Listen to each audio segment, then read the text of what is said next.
அத்தியாயம் 1. ஆம்புலன்ஸ் வந்தபோது அந்த பெண் இறந்து போயிருந்தாள். அத்தியாயம் 2. மணி அடித்தவன் ஓய்ந்து போய் நிறுத்தினான். டிரைவர் டீக்கடையில் ஒதுங்கிக் கொண்டான். ஆஸ்பத்திரி சிப்பந்திகள் வெள்ளை உடை, அரசாங்க அழுக்கு, மெதுவாகவே இறங்கினார்கள். அந்த மாடியில் நிறைய முகங்கள் தெரிந்தன. கீழே ஒரு போலீஸ் ஜீப் நின்று கொண்டிருந்தது. அதனுள் அதன் VHF ரேடியோ உயிருடன் இருந்தது. சிறிய சிறிய கும்பல்களில், சிறிய குரல்களில் சிற்சிலர் கவலையுடன் பேசிக் கொண்டிருந்தார்கள். ஆம்புலன்ஸின் பின்புறம் திறந்து ஒரு ஸ்ட்ரெச்சர் இழுக்கப்பட்டது. சின்ன பையன்கள் ஆம்புலன்ஸின் பின்புறத்திலும் டிரைவர் சீட் பக்கமும் எட்டி பார்த்தனர்.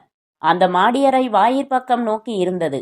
சிறிய குறுகிய மாடிப்படிகள் வழியே ஸ்ட்ரெச்சரை பக்கவாட்டில் சாய்த்து எடுத்து போக வேண்டி இருந்தது.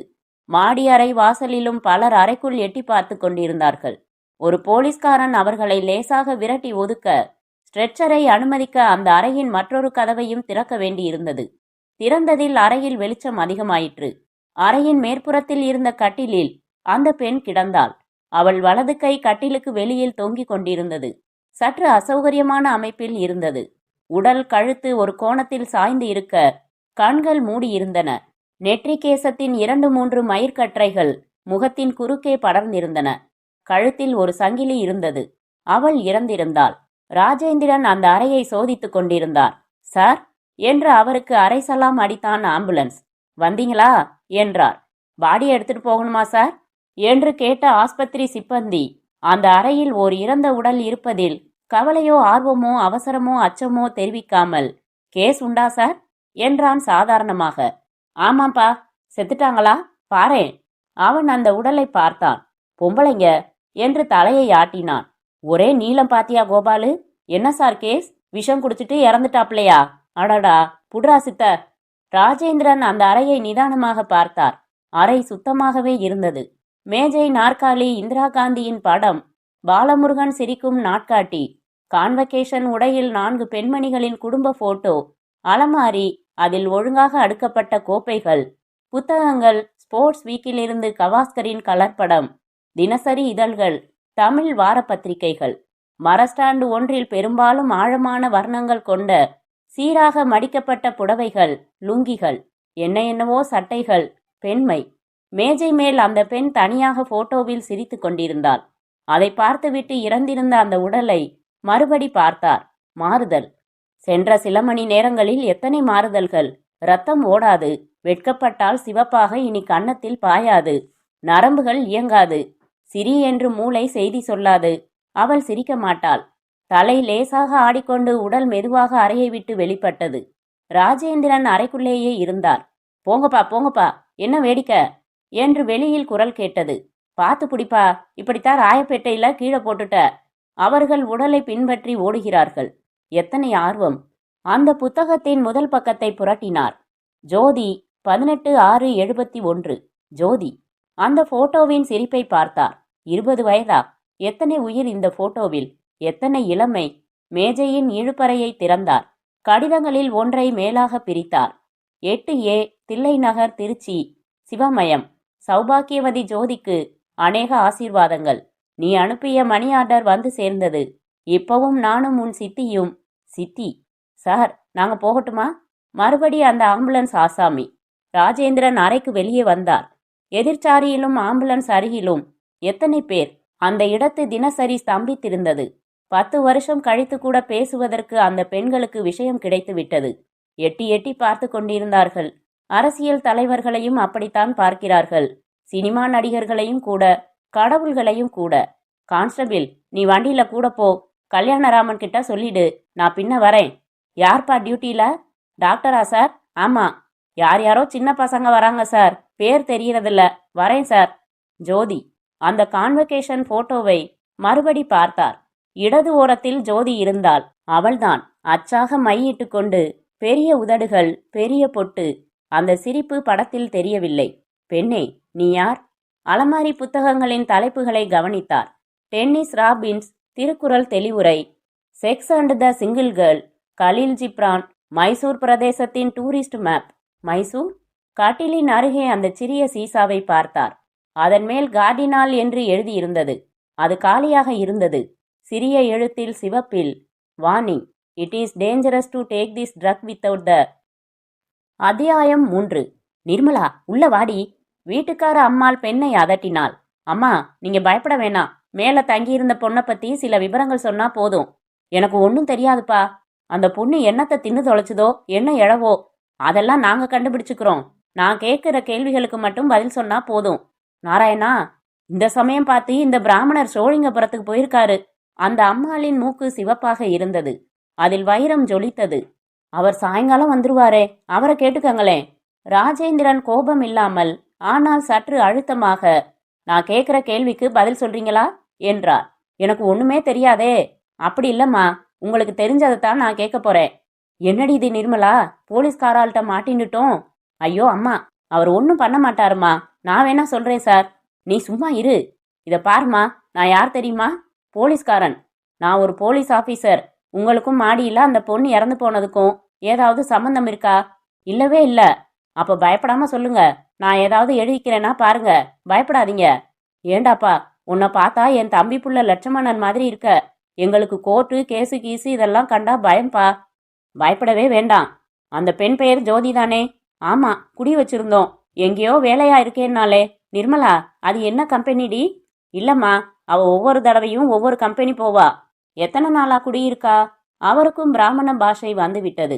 1 வருஷம் ஆச்சு. தெரிஞ்சவா சிபாரிசு பண்ணா. பிரம்மச்சாரி பசங்களை வச்சா ராப்பூரா சீட்டாடுறாங்களேன்னு பொண்ணை வச்சா இப்படி ஆயிடுத்து. அதுக்குத்தான் இந்த பிராமணர்கிட்ட ஒரு தலிகை பண்ற உள்ளே கட்டுங்கோன்னு அடிச்சுட்டேன். நான் கேட்கறதுக்கு அதிகமாவே பதில் சொல்றீங்க பாத்தீங்களா? எங்களை கோர்ட்டுக்கு இழுக்காம இருந்தா சரி. பயப்படாதீங்க. இந்த பொண்ணுக்கு இந்த ஊர்ல உறவுக்காரங்க யாராவது இருக்காங்களா? மெட்ராஸ்ல கிடையாது, ஊர்ல இருக்கா. திருச்சியோ என்னமோ சொல்லித்து. நாங்க சரியா கேட்டு வச்சுக்கல. வாடகையை ஒழுங்கா கொடுத்துடும். ஒரு தடவை தலை நரைச்சு ஒருத்தர் வந்து 2 நாள் இருந்தாரு, அப்பான்னு சொல்லித்து. அவளை பார்க்கறதுக்கு நிறைய பேர் வருவாங்க சார் என்றாள் அந்த நிர்மலா. ராஜேந்திரன் கண்ணாடி அணிந்த ஒல்லியான அந்த பெண்ணை பார்த்தார். இவள் அழகற்றவள், அவள் அழகுள்ளவள். முதலில் உண்மைகள், அப்புறம் ஊகங்கள். அப்படியா? சிநேகிதர்களா சிநேகிதிங்களா? ரெண்டும் சார். நீங்க தயங்க வேணாம். இந்த பொண்ணு நேத்து ராத்திரி எத்தனை மணிக்கு வந்தா தெரியுமா? நான் பார்க்கல சார். நேத்திக்கு நான் பெத்த மனம் பித்து போயிருந்தேன். நீங்க திரும்பி வந்தபோது மாடி லைட்டு எரிஞ்சுக்கிட்டு இருந்ததா? நான் கவனிக்கல சார். அந்த பொண்ணு பொதுவா சந்தோஷமான பொண்ணா இல்ல ரோஷமான பொண்ணா? சிரிச்சு பேசுவாளா இல்ல சும்மா முகத்தை தூக்கி வச்சுக்கிட்டு? நான் சொல்றது புரியுதா? நிறைய சிரிப்பா. சிரிக்கிறதுக்கு என்ன, மாடிக்கு ஏறி போறப்ப என்ன பார்த்து ஹலோ மாமிம்பா, காத்தால குட் மார்னிங் மாமிம்பா. நேத்தி காத்தால குட் மார்னிங் சொன்னாலோ? சொன்னா. ராத்திரி வந்து எத்தனை மணிக்குடி வந்தா? தெரியலையே. அப்போது அந்த அறையில் இருந்த டெலிஃபோன் ஒலித்தது. யார் பாருடி, நெய் கடைக்காரனா? அந்த டெலிஃபோனில் டயல் பூட்டப்பட்டிருந்தது. பக்கத்தில் ஒரு டப்பாவில் காசுக்காக ஓட்டை போடப்பட்டிருந்தது. நிர்மலா எடுத்தாள். ஹலோ கேட்டாள். உடனே ராஜேந்திரனை பார்த்தாள். ஜோதியா? ஜோதி வந்து ராஜேந்திரன் அவளுக்கு சமிக்ஞை செய்து பேசாமல் இருக்கும்படி சொல்லி உடனே அந்த டெலிஃபோன் ரிசீவரை வாங்கி கொண்டார். Hello Joe, hello, who is speaking? ஆண் குரல். நீங்கள் யார் பேசுவது? 33996 தானே அது? இன்ஸ்பெக்டர் டயலை பார்த்து ஆம் என்றார். எனக்கு ஜோதி வேண்டும். நீங்கள் யார்? Police. Police? Is anything wrong? ஜோதியிடம் இருந்து லெட்டர் வந்தது. Is she all right? இல்லை. என்ன ஆயிற்று அவளுக்கு? நீங்கள் எங்கிருந்து பேசுகிறீர்கள்? மயிலாப்பூர், ஒரு பப்ளிக் கால் ஆபீஸில் இருந்து. ஜோதிக்கு என்ன? Please tell me. உங்கள் பெயர் என்ன? ஆனந்த். உடனே இங்கே வாருங்கள், சொல்கிறேன். இன்ஸ்பெக்டர், ஜோதி அவளுக்கு. நான் இன்ஸ்பெக்டர் இல்லை, நீங்கள் வாருங்களேன். அத்தியாயம் 4. ஜோதிக்கு அடிக்கடி டெலிஃபோன் வருமா? ஆமாம் சார். அதுவும் இந்த ஆள் அடிக்கடி டெலிஃபோன் பண்ணுவான். இந்த குரலை எனக்கு தெரியும். ரொம்ப நாளையும் சிரிச்சு பேசிட்டு இருப்பா இங்கிலீஷ்ல. இந்த மாதிரி அடிக்கடி டெலிஃபோன் பண்றதுனால எங்களுக்குள்ள சண்டை கூட வந்துடுது. இந்த போன் ஒரு தொந்தரவு. அதுக்காகத்தான் வாயை பூட்டி காசு டப்பா கூட வச்சாச்சு. தாட்சண்யம் பாருங்கோ. அந்த பாட்டில் காலியா இருந்ததே, அதில் எத்தனை மாத்திரைகள் இருந்திருக்கும்? அதெல்லாம் அப்புறம் யோசிக்கலாம். இப்போது செய்திகள் சேகரிக்க வேண்டும். யார் இந்த ஜோதி? கல்யாணமாகாத பொண்ணுதானே? ஆமா. தேன் ஒழுக பேசுவா. என்ன விசாரிப்பா, நிர்மலாவை விசாரிப்பா. திடீர்னு இப்படி கிறுக்கு பிடிச்சாப்புல காரியம் பண்ணிடுத்தே. என்ன கன்றாவியோ, எவன் ஏமாத்திட்டானோ. அப்படியெல்லாம் அசட்டு காரியம் பண்ற பொண்ணா தோணல. சப் ரிஜிஸ்டார் தான் பார்த்து வச்சாரு. ரேஷன் கார்டெல்லாம் வாங்கி தந்ததே. என்னடாப்பா, பணத்தை யார் வாங்கிக்க போறா? பார்க்கலாம். ரூம்ல ஒரு அட்ரஸ் கிடைச்சது. தந்தி அடிக்க ஏற்பாடு பண்ணிடலாம். கஷ்டகாலம். அவ அப்பனுக்கு எப்படி இருக்கும்? ராஜேந்திரன் மறுபடி மாடிக்கு சென்றார். எவ்வளவு சுத்தமான அறை!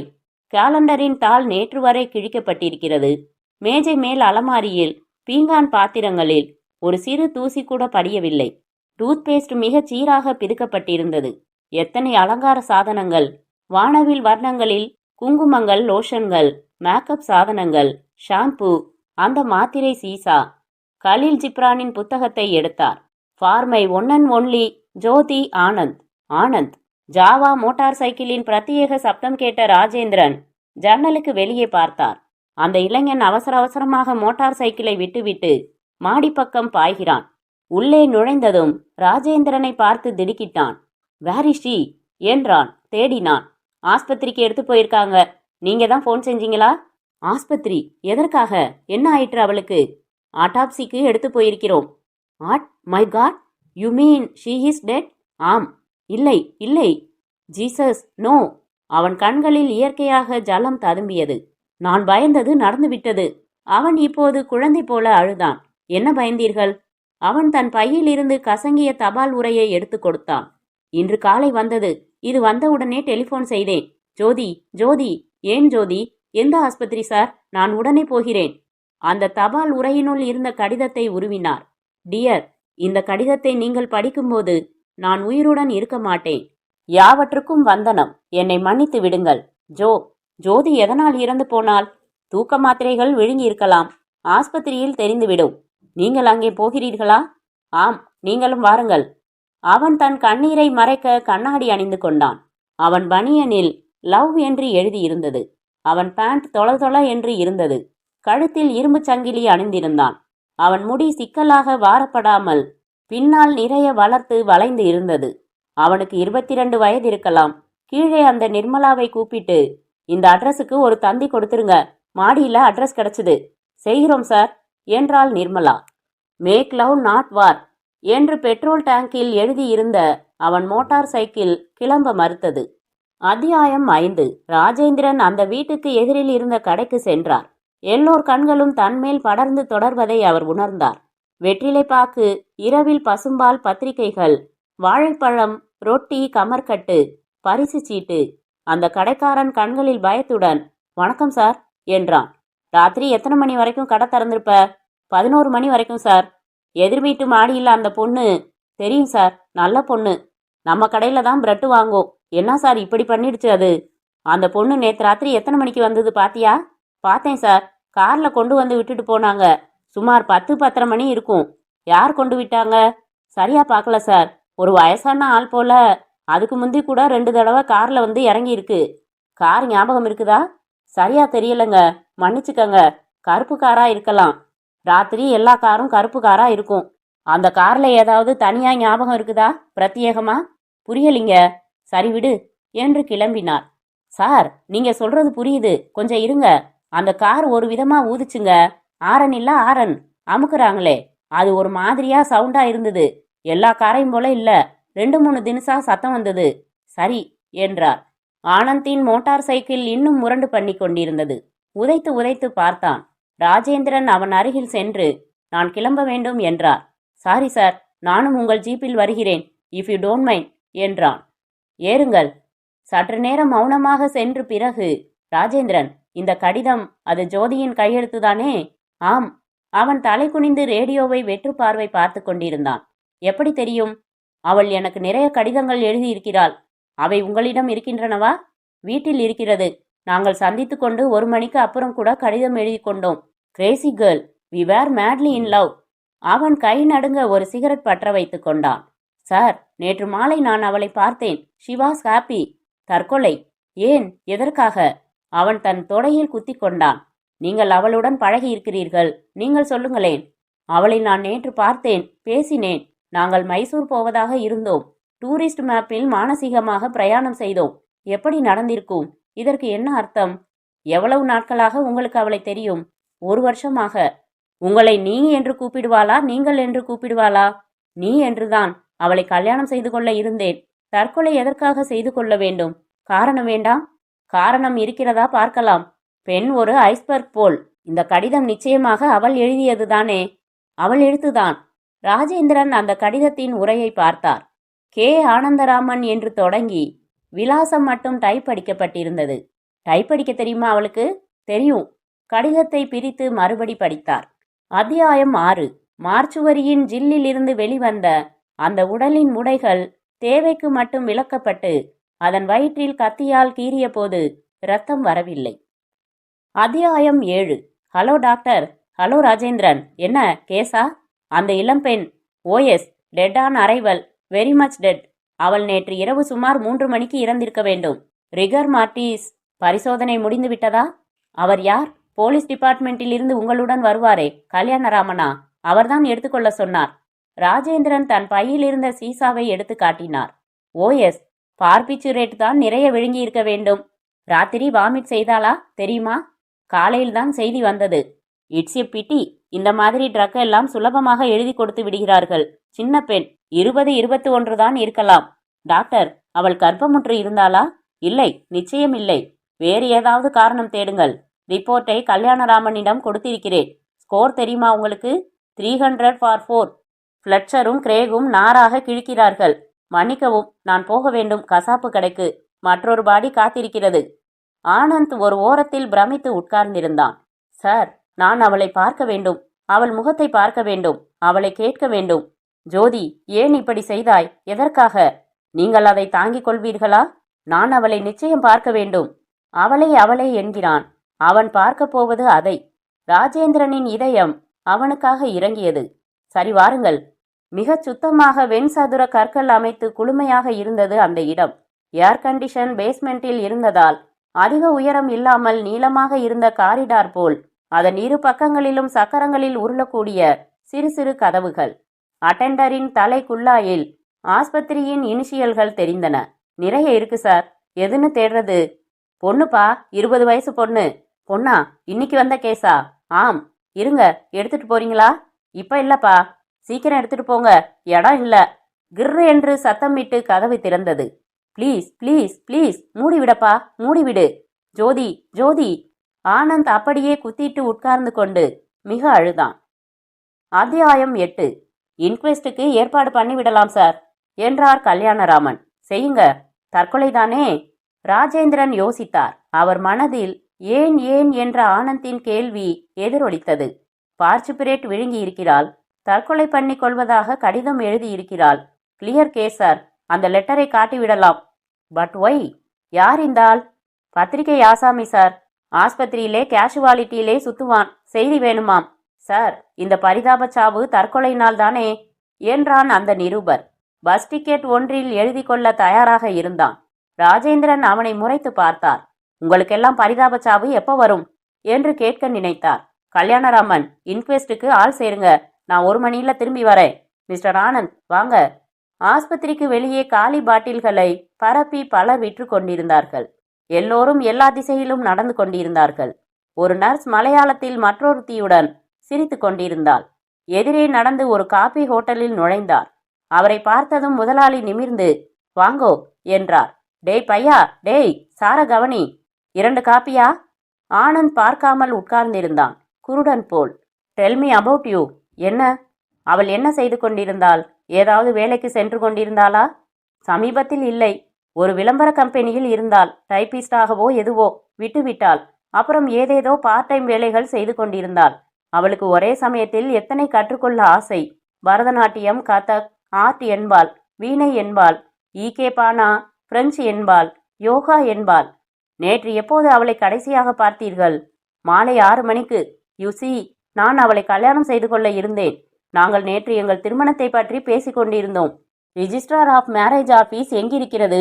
பதிவு திருமணத்துக்கு எத்தனை நாள் நோட்டீஸ் கொடுக்க வேண்டும்? என்றைக்கு திருமணம்? சாட்சியாக யார் யார் வரப்போகிறார்கள்? என்றைக்கு ஹனிமூன்? அப்பாவிடம் எப்போது சொல்ல போகிறோம்? அவள் பெற்றோருக்கு தெரியாமல் கல்யாணம் செய்து கொள்வதாக இருந்தீர்களா? 2 பேர் பெற்றோர்களுக்கும் தெரியாமல் தான். அவர்களிடம் எதற்கு சொல்ல வேண்டும்? அவளுக்கு அம்மா கிடையாது. என் அம்மா ஒரு அதை கேட்காதீர்கள். அது வேறு கதை. நீங்கள் என்ன செய்து கொண்டிருக்கிறீர்கள்? நான் ஒரு டிராப் அவுட். என்னிடம் நிறைய மோட்டார் சைக்கிள்கள் இருக்கின்றன. ஓல்டு மேனிடம் அப்பா எஸ்டேட் இருக்கிறது. எங்கள் வீட்டில் பணம் நிறைய இருக்கிறது. It stings. அதனால் நான் அவளை காதலித்தேன். அவள் ஒரு கவிதை, முடிந்து போன கவிதை. எவ்வளவு நீளமாக இருந்தது உடல்.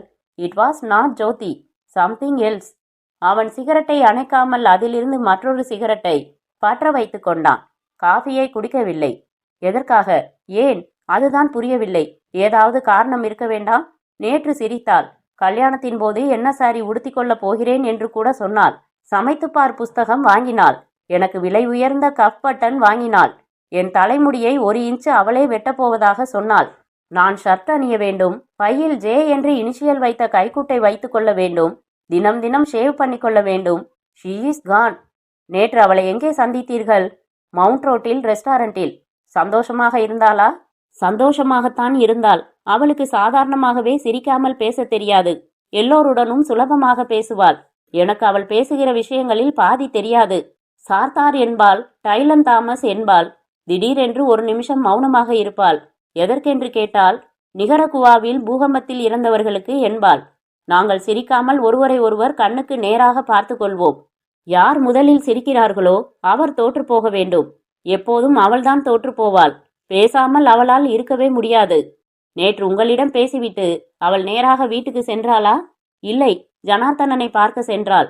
நான் தான் மோட்டார் சைக்கிளில் அவளை ஜனார்த்தனன் வீட்டில் கொண்டு விட்டேன். யார் அந்த ஜனார்த்தன்? அடையாறில் இருக்கிறார். Nice man. அவரிடம் இவள் தினம் மாலை 2 மணி நேரம் பார்ட் டைம் வேலை செய்து வந்தாள். கிளார்க் போல. எங்கள் கல்யாணத்துக்கு அவர்தான் சாட்சியாக வருவதாக இருந்தார். பெரிய மனிதர். அவர் வீடு தெரியுமா உங்களுக்கு? அடையாறில் இருக்கிறது. சுறுசுறுப்பான ஆசாமி. 2-3 தடவை பார்த்திருக்கிறேன். அவள்தான் அவரை பற்றி நிறைய சொல்வாள். நன்றாக பேசுவார். ஜனார்த்தன். இந்த பெயரை எங்கோ கேள்விப்பட்டிருக்கிறேன். அத்தியாயம் 9. அமைதியாக இருந்தது அந்த பங்களா.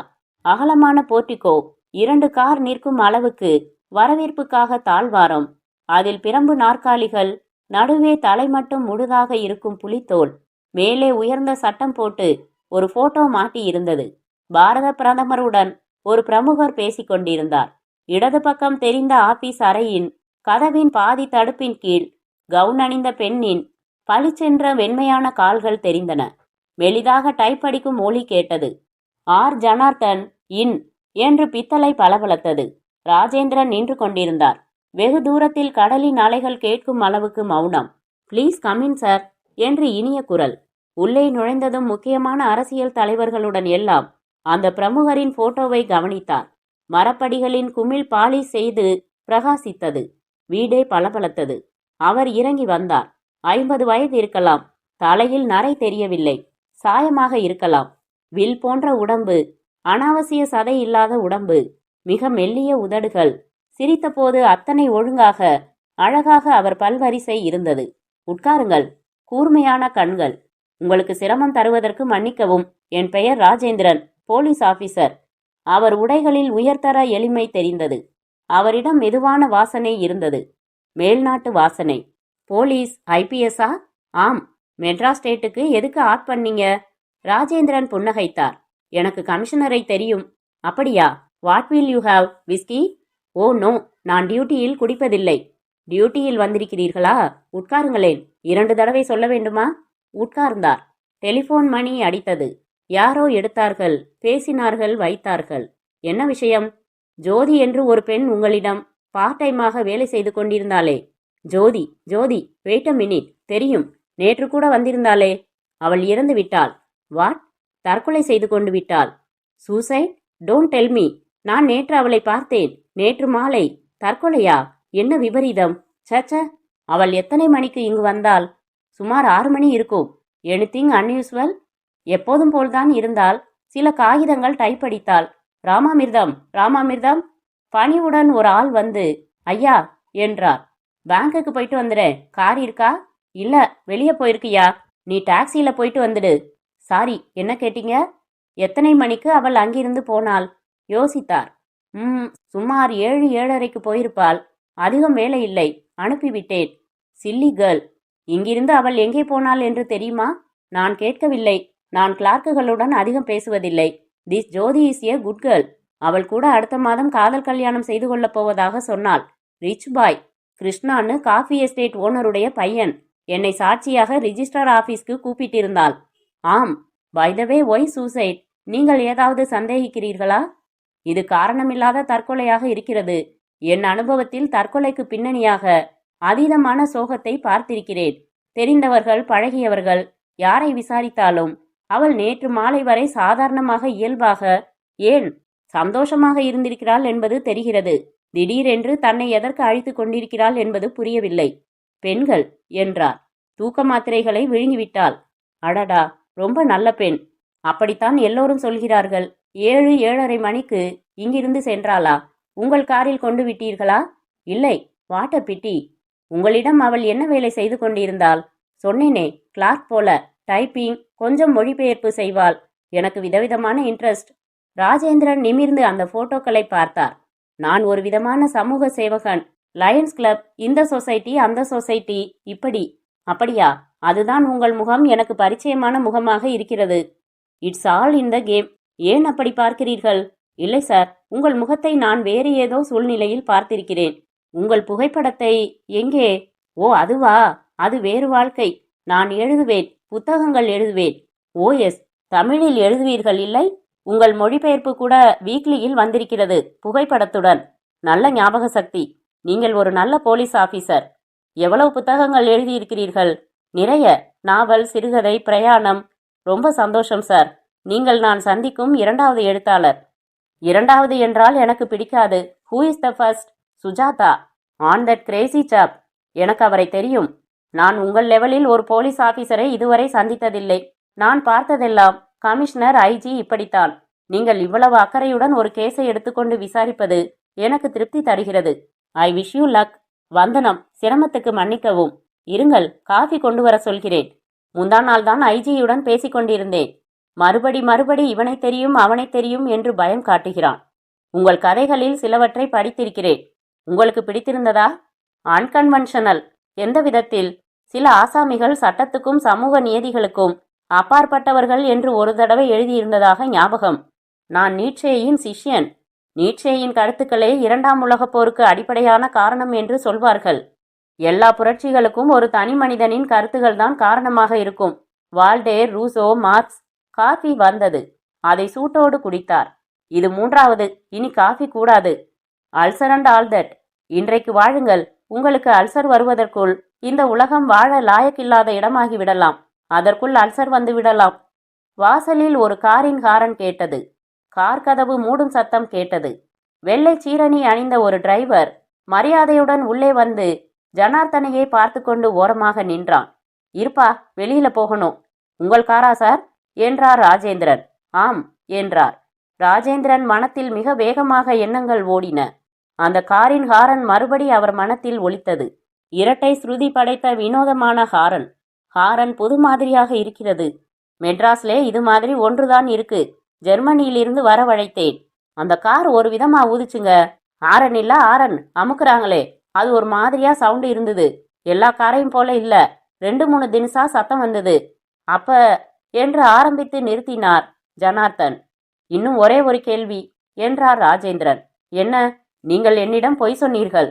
ஜனார்த்தனின் முகம் தீவிரமாகியது. என்னது? போலீஸ்காரனிடம் பொய் சொல்வது நல்லதில்லை. What do you mean? நீங்க அந்த பெண் ஜோதியை நேற்று இரவு அவள் வீட்டில் காரில் கொண்டு போய் விட்டிருக்கிறீர்கள், சுமார் 10:30 மணிக்கு. நானா? நேற்றைக்கா? ஆம். அவர் புருவங்கள், நெற்றி எல்லாம் பின்னிக் கொண்டன. முதல் தடவையாக அவர் முகத்தில் ஸ்திரமாக இருந்த மெல்லிய சிரிப்பு மறைந்தது. எப்படி சொல்கிறீர்கள்? உங்கள் கார் அங்கு வந்ததற்கு ஆதாரம் இருக்கிறது. நீ போப்பா என்று டிரைவரை அனுப்பினார். நீங்க என்ன சொல்றீங்க? என்னிடம் உண்மையை மறைக்க வேண்டாம் என்று. அவர் சற்று யோசித்தார். ஆல்ரைட், நான் சொன்னது பொய். உங்களுக்கு உண்மை வேண்டும் இல்லையா? ஆம். நான் சொல்லப்போவது ரசிக்கும்படியாக இருக்காது. எப்போதுமே உண்மை அப்படித்தானே. மாடிக்கு வாருங்களேன். உங்களுக்கு நேரம் இருக்குமா? நிறைய இருக்கிறது. அத்தியாயம் 10. எத்தனை சௌகரியம், எத்தனை செல்வம். ஏர் கண்டிஷனர், விலை உயர்ந்த முதுகுகள் உடைய புத்தகங்கள், ஆயில் சித்திரங்கள், படுக்கை அறை, சந்தன யானைகள், மேலும் போட்டோக்கள், அகலமான radiogram, cassette tape recorder, transistor, கண்ணாடிக்கு பின் மேல்நாட்டு சாராய வகைகள். Mister Rajkumar. Rajendran sir. Mister Rajendran, இந்த ஜோதி என்கிற பெண்ணை எனக்கு தெரியும், நன்றாக தெரியும், நெருக்கமாக தெரியும். அவள் ஏன் தற்கொலை செய்து கொண்டாள் என்று தெரியாமல் தவிக்கிறீர்களே. நான் சொல்வதை கேட்டதும் உங்களுக்கு புரியும். அவர் ஒரு சின்ன பெட்டியிலிருந்து நிதானமாக ஒரு சீசாவை எடுத்து ஒரு சிறிய மாத்திரையை எடுத்து வாயில் போட்டுக்கொண்டு தண்ணீர் குடித்தார். அந்த அலமாரி முழுவதும் மருந்துகளும் மாத்திரைகளும் நிறைந்திருப்பதை ராஜேந்திரன் கவனித்தார். அவள் சென்ற 9 மாதங்கள் என்னிடம் வேலையில் இருந்தாள். அவளேதான் வந்தாள். ஜோதியை நீங்கள் பார்த்திருக்க மாட்டீர்கள். அழகான பெண், நடுத்தர உயரம், அந்த கண்கள், வயதுக்கு அதிகமான புத்திசாலித்தனம், அவசரம், எப்போதும் நாளை மறுநாளே இறந்து விடுவது போல அவசரம். சுதந்திரமான பெண். சுதந்திரமான என்றால் சுலபமாக சிநேகிக்கும் பெண். அழகான பறவை, ஆர்வமுள்ள அழகான பறவை. என் எழுத்தை ஒன்றுவிடாமல் படித்து என் எழுத்தில் மோகம் கொண்டு என்னை சந்திக்க வந்தாள். என் எழுத்தில் இருந்த வித்தியாசமான சில விஷயங்கள் அவளை கவர்ந்தன. அவளும் என்னை கவர்ந்தாள். அதற்காகத்தான் அவளுக்கு வேலை கொடுத்தேன். எனக்கும் அவளுக்கும் ஒரு வினோதமான உறவு இருந்தது. பெரும்பாலான சமயம் நான் அவள் தந்தை போலத்தான் இருந்தேன். பெரும்பாலான சமயம். ஆஃப்டரால் எனக்கு வேலையில் கல்யாணமாகியிருந்தால் அவள் வயதுக்கு ஒரு பெண் இருக்கலாம் இல்லையா? அவள் என்னை ஒருவிதமான ஆசிரியராக கொண்டாள். ஒருவித கைடு மாதிரி, அல்லது அந்தரங்க சிநேகிதன் மாதிரி, அல்லது ஒருவித கன்ஃபெஷனல் மாதிரி. அவள் சந்தித்த பல ஆண்களை பற்றி சொல்வாள். அனந்தராம் பற்றி சொன்னாள். அவனை அடுத்த மாதம் கல்யாணம் செய்து கொள்ள தீர்மானித்திருந்ததை பற்றி. இந்த விஷயத்தில் அவள் மனம் தீர்மானமில்லாமல் எத்தனையோ நாட்கள் ஊசலாடியதை பற்றி. நான் அவள் மேல் நிறைய பாசம் வைத்திருந்தேன். ஆனால் கல்யாணம் போன்ற அந்தரங்க முடிவுகளில் தலையிடவில்லை. அவளே என்னை கேட்பாள், புரொஃபசர் என்பாள். அவன் என்னை காதலிப்பது உண்மையா? அவன் கல்யாணம் கல்யாணம் என்று வற்புறுத்துவது எனக்காகவா? என் அழகுக்காகவா? என் உடலுக்காகவா? என் சித்தாந்தம் எல்லா காதலும் உடலுக்காகத்தான் என்பது. என்னிடம் எத்தனை அப்பட்டமாக பேசுவாள் தெரியுமா? புரொஃபசர், எனக்கு 21 வயது. ஓட்டுரிமை இருக்கிறது. எனக்கு இன்னும் அதை பற்றி ஒன்றுமே தெரியாது. நான் ஒரு வெர்ஜின் என்பாள். நீங்கள் சைக்காலஜி படித்திருப்பீர்கள் என்று நினைக்கிறேன்.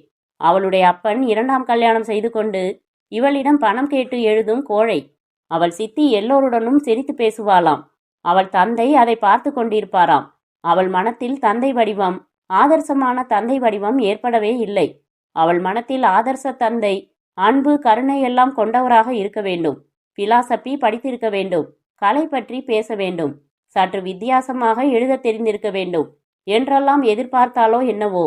அல்லது அவள் உள்மனதில் செக்யூரிட்டி தேவையாக இருந்தது. தன்னை விட அதிக வயதான, அனுபவமுள்ள, புத்திசாலித்தனமான துணை தேவையாக இருந்திருக்கிறது. அதனால்தான் அனந்தராமனை மணப்பதில் அவளுக்கு அத்தனை தயக்கமும் சந்தேகமும் இருந்திருக்கிறது. அவள் தன் கன்னிமையை சகவயது ஆணிடம் இழக்க விரும்பவில்லை. அனுபவமும் திறமையும் மென்மையும் கலந்தவரிடம்தான் தன்னை திறந்து கொள்ள விரும்பியிருக்கிறாள். அவள் வேறு விதமானவள். அவள் முதலிலிருந்தே என்னிடம் எதையோ எதிர்பார்த்திருக்கிறாள். அவள் என்மேல் மனத்தின் எதிர்ப்புகளை மீறி உள்ளூர என்மேல் ஆசை கொண்டிருக்கிறாள். அந்த ஆசை சமூக நியதிகளுக்கு புறம்பான தப்பான ஆசை என்று தெரிந்தும் அதை வளர்த்திருக்கிறாள். அதன் கவர்ச்சியை அவளால் தவிர்க்க முடியவில்லை. அவள் என்னை காதலித்திருக்கிறாள். அதற்கு பயந்துதான் அனந்தராமனை கல்யாணம் செய்து கொள்ள அவசரமாக முடிவு செய்துவிட்டாள். மேம்போக்காக சந்தோஷம் காட்டி என்னை அவனுக்கு அறிமுகப்படுத்தி பதிவு திருமணத்துக்கு என்னை அழைத்து திரும்ப திரும்ப அந்த ஆசையை சொல்ல முற்பட்டிருக்கிறாள். தனக்கும் இந்த உலகத்துக்கும் இந்த விபரீத ஆசை தப்பு, அதை நான் வென்றுவிட்டேன் என்று ஊர்ஜிதப்படுத்த. அந்த ஆசையை அவள் வெல்லவில்லை. நேற்று அவள் வந்தபோது அது இயல்பாக நிகழ்ந்தது. அவள் வந்தாள். சில கடிதங்கள் டைப்படிக்க சொன்னேன். செய்தாள். வீட்டில் ஒருவரும் இல்லை. சற்று நேரம் படிக்க சொன்னேன். டைலன் தாமஸின் கவிதைகளை படித்தோம். நாளையிலிருந்து நான் வேலைக்கு வரப்போவதில்லை என்று சொன்னாள். ஏன் என்றேன். இனி உங்களை பார்ப்பது தப்பு என்றாள். அப்புறம் அவள் திருமணம் என்றால் என்ன என்று கேட்டாள். ஒரு கிளாஸ் பீருக்காக பீர் கடையையே வாங்குவது என்றேன். சந்தோஷம் என்றால் என்ன என்றாள். The absence of pain, something to do, something to love and something to hope for. பாவம் என்பது என்ன என்றாள். பிறருக்கு துன்பம் தருகிற எந்த விஷயமும் பாவம். மற்றதெல்லாம் பாவம் இல்லை. சென்ற கணங்களில் நிகழ்ந்தது சென்ற கணங்களுடன் பொய்யாகி விடுகிறது. இதோ நான் உன்னை தொடுவது பொய். ஏன், நான் உன்னை தொட்டாகிவிட்டது. தொட்டு உடைகளை விளக்குவது பொய். ஏன், விளக்கியாகிவிட்டது. மன்னிக்கவும், உணர்ச்சி வசப்பட்டு விட்டேன். அவள் மிக இயல்பாக என்னிடம் வந்தடைந்தாள். மிக இயல்பாக எனக்கு தன்னை அளித்தாள். என் மார்பில் அவள் குழந்தை போல படுத்து கொண்டிருந்த போது அவள் தேடியது எல்லாம் அலையும் இலக்கில்லாத அவள் மனத்துக்கு நிம்மதி தர ஒரு பரந்த வயதான மார்பு. திடீரென்று அவள் அழ ஆரம்பித்தாள்.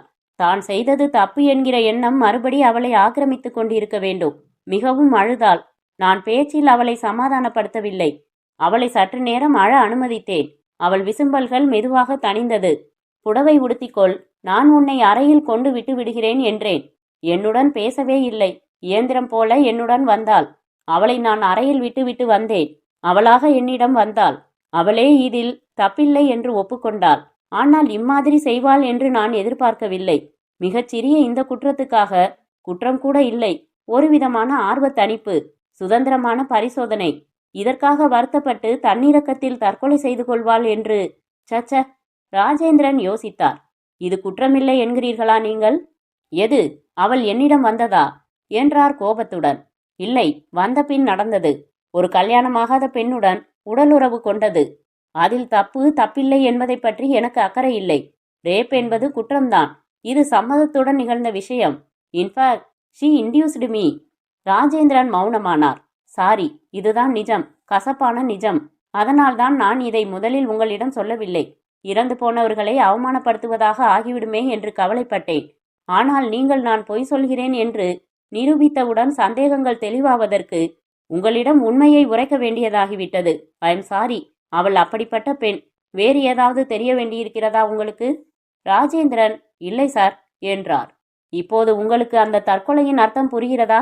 யோசித்துக் கொண்டிருந்த ராஜேந்திரன் அந்த கேள்விக்கு பதில் கூறாமல் நான் வருகிறேன் சார் என்று கிளம்பிவிட்டார். அத்தியாயம் 11. மறுதினம் ராஜேந்திரன் மவுண்ட் ரோடில் இருந்த மாவட்ட நூலகத்துக்கு சென்று கத்தையாக ஜனார்த்தனின் புத்தகங்களை சேகரித்து கொண்டு ஓர் ஓரத்தில் போய் உட்கார்ந்து கொண்டு 3 மணி நேரம் படித்தார். அதன்பின் புத்தகங்கள் பதிப்பிக்கும் ஓர் அலுவலகத்துக்கு சென்று விசாரித்தார். அத்தியாயம் 12. மரங்கள் அடர்ந்திருந்த அந்த ரெஸ்டாரண்டில் தனியாக உட்கார்ந்து கொண்டிருந்தேன். ஹலோ என்று சப்தம் கேட்டு திரும்பினேன். ராஜேந்திரனை எனக்கு டில்லியில் இருந்து தெரியும். 2 வருஷம் டெப்யூட்டேஷனில் இருந்தார். சிபிஐ அலுவலகத்தில் மனைவிகள் மூலம் முதலில் பழக்கம். நான் அவரை அங்கு எதிர்பார்க்கவில்லை. ராஜேந்திரன் கடந்த 2 வருடங்களில் அதிகம் மாறவில்லை. சற்று இளமையாக கூட இருந்தார். அவர் அதிகம் பேச மாட்டார். அவரை மிகவும் தோண்டி கேட்டால் சுவாரஸ்யமான விஷயங்கள் வெளிவரும். என்னை விட சிறியவர்தான். இருந்தாலும் அவரை அவன் என்று அழைக்க எனக்கு மனம் வந்ததில்லை. அவர் சிரிப்பில் சிக்கனம் இருக்கும். நாம் பேச பேச மிகவும் கிரகித்து கொள்வார். அரசியல் நிலைமையை பற்றி அதிகம் பேச மாட்டார். போலீஸ்காரன் வெளியே நின்று பார்த்து கொண்டிருக்க வேண்டும், தலையிடக்கூடாது. ஹலோ ராஜேந்திரன், ஸ்டேட் சர்வீஸுக்கு மறுபடி வந்துவிட்டீர்களா? ஓஎஸ், நீங்கள் டில்லியை விட்டதும் நானும் விட்டுவிட்டேன். நீங்கள் பெங்களூரில் இருப்பது எனக்கு தெரியும். இன்ஃபேக்ட் உங்களை வந்து பார்க்கலாம் என்று கூட இருந்தேன். I am so glad to see you. ஆம், it is a pleasant surprise. நான் உங்களுடன் பேச வேண்டும் என்றார். உட்காருங்களேன். நான் இன்று இரவு பெங்களூர் மெயில் புறப்படுகிற வரை ஃப்ரீ. சென்ற வாரம் நான் மற்றொரு எழுத்தாளரை பார்த்தேன். ஜனார்த்தன் தெரியுமல்லவா உங்களுக்கு? தெரியும். What do you think of him? I don't think of him. அவர் கூட ஏறக்குறைய உங்களை பற்றி அப்படித்தான் ஏதோ சொன்னார். நான் அவர் எழுத்தை பற்றி கேட்கவில்லை, அவரை பற்றி. அந்த ஆளை நான் சந்தித்ததே இல்லை, தெரியாது எனக்கு. அந்த ஆள் ஒரு கொலை செய்துவிட்டு சுதந்திரமாக இருக்கிறார் என்று நினைக்கிறேன். வாட்? ராஜேந்திரன் மாறித்தான் விட்டார். சாதாரணமாக இவ்வளவு அழுத்தம் திருத்தமாக பேச மாட்டார். போன வெள்ளிக்கிழமை நான் ஒரு தற்கொலை கேஸை விசாரித்துக் கொண்டிருந்தேன். ஒரு பெண், பெயர் ஜோதி, 21, கல்யாணம் செய்து கொள்ள இருந்தால் தூக்க மாத்திரைகளை விழுங்கிவிட்டாள். தற்கொலை செய்து கொள்வதாக கடிதம் கல்யாணம் செய்து கொள்ளப் போகிற பையனுக்கு அனுப்பிவிட்டு இறந்துவிட்டாள். முதலில் ஒரு ரூட்டில்தான் நினைத்தேன். கொஞ்சம் தீவிரமாக விசாரித்தேன். பெண் மிக சந்தோஷமாக இருந்திருக்கிறாள். தற்கொலையா? It was absurd. விசாரித்தேன். இந்த ஜனார்த்தனிடம் அவள் வேலைக்கு இருந்திருக்கிறாள். அவரை பார்க்க போனேன். எனக்கு ஐஜியை தெரியும், கமிஷனரை தெரியும் என்றார். அந்த ஆள் ஒரு phony. He is a corrupt bastard. என்ன ஆயிற்று? என் இனிய நண்பரும் இந்தியன் போலீஸ் சர்வீஸை சேர்ந்த கடமை உணர்ச்சி மிகுந்த இளம் ராஜேந்திரன் விவரமாக என்னிடம் சொன்னதைத்தான் சென்ற அத்தியாயங்களில் என் வரிகளில் சொல்லி இருக்கிறேன். 3வது கொக்கோ கோலாவை மெதுவாக உறிஞ்சிக்கொண்டே வாட் டு யூ திங்க் என்றார். என்ன செய்வது என்றே தெரியவில்லை. I am confused. தற்கொலை செய்து கொண்டதற்கு என்ன காரணம்? ஜனார்த்தன் சொன்னது நடந்திருந்தால் அது ஒரு காரணமாக இருக்கலாம். ஜனார்த்தன் சொன்னது நடக்கவே இல்லை. அப்படியா? அப்படித்தான் நான் நினைக்கிறேன். ஏன்? ஒரு பெண் ஓர் எழுத்தாளனின் எழுத்திலும் உபதேசங்களிலும் மயங்கி தன்னை, தன் உடலை அவனுக்கு அர்ப்பணம் செய்வாள் என்பதை என்னால் நம்ப முடியவில்லை. அதுவும் வயதானவருடன். இந்த வயதானவன் யார்? பிரம்மச்சாரி. 50 வயது வரை திருமணம் செய்து கொள்ளாதவனிடம் ஒருவித தப்பு நிச்சயம் இருக்க வேண்டும். இந்த ஜனார்த்தனின் புத்தகங்களை 3 மணி நேரம் ஒழுங்காக படித்தேன். கருத்துக்கள் எல்லாம் பெர்வர்டட். நீட்சேயின் சிஷ்யராம். நீட்சே என்ன சொல்கிறார்? பெண்ணிடம் போகிறாயா? எங்கே உன் சவுக்கு என்கிறார். அவர் புத்தகங்களில் நான் கண்டுபிடித்ததெல்லாம் இந்த மாதிரி வக்கிரமான கருத்துக்கள். உனக்கு ஒரு பொருள் கிடைக்கவில்லை என்றால் அதை அழித்துவிடு. எதிலும் தப்பில்லை, எதிலும் அர்த்தமில்லை. கொல்வதில் நம்பிக்கை, கொல்வது இயற்கைக்கு ஏற்ற நிகழ்ச்சி, கொல்வதில் சந்தோஷம் இருக்கிறதாம். இதையெல்லாம் விட முக்கியமான ஒன்றை அவர் எழுத்தில் கண்டுபிடித்தேன். அந்த பெண் எழுதிய தற்கொலை கடிதத்தில் அது இன்னும் ஞாபகம் இருக்கிறது. இந்த கடிதத்தை நீங்கள் படிக்கும்போது நான் உயிருடன் இருக்க மாட்டேன். யாவற்றுக்கும் வந்தனம், என்னை மன்னித்து விடுங்கள். இந்த யாவற்றுக்கும் என்கிற பிரயோகம் என்னை கவர்ந்தது. ஜனார்த்தனின் ஒரு புத்தகத்தில் மட்டும் இந்த யாவற்றுக்கும் என்கிற பிரயோகத்தை 18 தடவை பார்த்தேன். எழுத்தாளர்களின் இப்படிப்பட்ட பிரத்யேகமான வார்த்தைகளும் நடையும் அவர்களை சுலபத்தில் காட்டிக் கொடுத்துவிடும். இதற்கு என்ன அர்த்தம்? சொல்கிறேன். அவர் புத்தகத்தை பதிப்பித்த அலுவலகத்துக்கு சென்று விசாரித்தேன். அவர் புத்தகம் ஒன்று அச்சில் இருந்தது. அதன் கைப்பிரதியை பார்த்தேன். அதன் கைப்பிரதியை யார் எழுதியது தெரியுமா? ஜோதி. அந்த தற்கொலை கடிதத்துக்கு மறுபடி வருவோம். அது அனந்தராமனுக்கு காலை முதல் தபாலில் கிடைத்திருக்கிறது. இரவு எப்போதோ தபாலில் சேர்த்திருக்கலாம். அதிகாலை தான் அடையாறு தபால் ஆபீஸில் இருந்து கிளியர் ஆகி இருக்கிறது. தனித்தனியாக இந்த துண்டுகளை எல்லாம் சேர்த்தால் என்ன புலப்படுகிறது? அந்த கடிதம் அது ஜோதி எழுதியதுதான். ஆனால் தற்கொலை எண்ணத்துடன் எழுதியதல்ல. ஜனார்த்தனிடம் அவள் கிளார்க் உத்தியோகம் பார்க்கவில்லை. அவர் சொல்ல அவள் கதைகளை கைப்பிரதி எடுத்திருக்கிறாள். அதுதான் அவள் உத்தியோகம். கதை சொல்வது போல, ஒரு கதையின் பகுதி போல, ஒரு கதையின் ஆரம்பம் போல அந்த கடிதத்தை அவள் எழுதி வைத்திருக்கலாம். ஆனந்தை அவள் நீங்கள் என்று கூப்பிட்டதே இல்லை. அந்த கடிதம் பொய். பின் என்னதான் நடந்தது? நான் நடந்தது என்று சொல்லவில்லை, நடந்திருக்கலாம் என்று சொல்கிறேன். ஜோதி அவருக்காக உருகினாள் என்று சொன்னார். ஜனார்த்தன் அந்த ஜோதிக்காக உருகி இருக்கலாம். அவள் கல்யாணம் செய்து கொள்ளப் போகிறாளே, என்னை விட்டுவிட்டு போகிறாளே. உலகிலேயே பெரிய எழுத்தாளன் என்னை விட்டுவிட்டு ஒரு தலை கலைந்த இளைஞனை மணக்கப் போகிறாளே. என்னையே சாட்சிக்கு கூப்பிடுகிறாளே. ஜோதி ஓர் அழகான பெண். வயதாவது எவ்வளவு வருத்தம் தருவது. இந்த புத்திசாலி பெண் எனக்கு கிடைக்கவில்லையே. பொறாமை மனத்தில் எரிகிறது. கடைசியாக அவள் அவரிடம் விடைபெற வருகிறாள். உனக்கு ஒரு பொருள் கிடைக்கவில்லை என்றால் அதை அழித்துவிடு. அவளை கதையை பிரதி எடுப்பது போல அந்த கடிதத்தை எழுத வைத்திருக்கலாம்.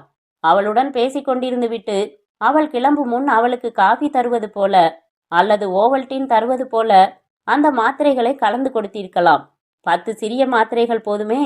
அப்புறம் அவளை அழைத்து சென்று பத்திரமாக வீட்டில் சேர்த்து படுக்க வைத்திருக்கலாம். திரும்பி வந்து கதையின் பகுதி போல டிக்டேட் பண்ணப்பட்ட அந்த கடிதத்தை மடித்து உரையில் இட்டு விலாசம் டைப் அடித்து தபாலில் சேர்த்திருக்கிறார். என்ன சொல்கிறீர்கள்? மை காட், நடந்திருக்கலாம். உடனே அந்த ஜனார்த்தனை கைது செய்வதுதானே? எப்படி? எந்த ஆதாரத்தில்? உங்களுக்கு சிஆர்பிசி தெரியாது. பிரைமாஃபேசியாக ஒரு கேஸ் இருக்க வேண்டும். மோட்டிவ் இருக்க வேண்டும். காரணம் இருக்க வேண்டும். இங்கே காரணம் அவர் நாவல்களில் தெரியும் வக்கிரமான எண்ணங்கள். செல்லாது. அவர் அவளை அந்த கடிதத்தை எழுத வைத்தார் என்று எப்படி நிரூபிப்பது? அந்த கைப்பிரதிகளை காட்டியா? போதாது. அவர் அவளை கொன்றார் என்று எப்படி நிரூபிப்பது? யார் பார்த்தார்கள் அவர் கொடுத்ததை, கலந்ததை? கொண்டு விட்டதை கடைக்காரன் பார்த்தான். அதுவும் போதாது. கொண்டு விட்டதில் எந்த தப்பும் இல்லை. எல்லாவற்றிலும் ஓட்டைகள் இருக்கின்றன. இந்த கேஸ் மாஜிஸ்ட்ரேட் கோர்ட்டை கூட தாண்டாது.